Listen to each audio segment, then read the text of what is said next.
ایک نہایت ہی افسوسناک خبر سامنے آ رہی ہے کہ جو لوگ پاکستان سے نیو ورک پرمٹ پر، نیو ورک ویزے پر سعودی عرب آ رہے ہیں اور وہ ان کے پاس ٹکٹ ہے فلائی دبئی کی یا ایئر اربیہ کی یا اتحاد کی، یعنی کہ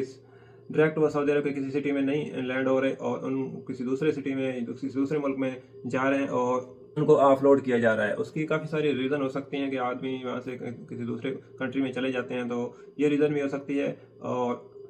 آپ نے ابھی کیا کرنا ہے، آپ نے کوشش کرنی ہے کہ آپ نے ڈائریکٹ فلائٹ لیں، سعودی عرب کے لیے ڈائریکٹ فلائٹ لیں۔ اگر وہ چھوٹا سٹی ہے جیسے وہاں پر ڈائریکٹ فلائٹ نہیں جاتی،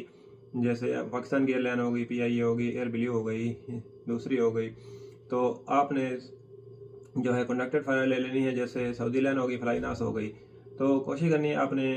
کہ ان دنوں میں آپ نے احتیاط کرنی ہے تاکہ آپ کا یہ نقصان نہ ہو، کیونکہ یہ فلائٹ جو ہوتی ہیں ایئر اربیہ، فلائی دبئی، یہ نان ریفنڈیبل ہوتی ہیں اور اس کے پیسے آپ کو واپس بھی نہیں ملیں گے، اور ایک آدمی موقع پر جو ہوتا ہے وہ تو بالکل نہ ریفنڈ ہو جاتی ہے، آدمی نو شو کے زمرے میں آ جاتا ہے۔ تو آپ نے کوشش کرنی ہے کہ آپ نے ان فلائٹ سے دور رہنا ہے اور ڈائریکٹ فلائٹ لیں، فلائی ناس سعودی لائن لیں یا پاکستان کو کوئی لائن لیں،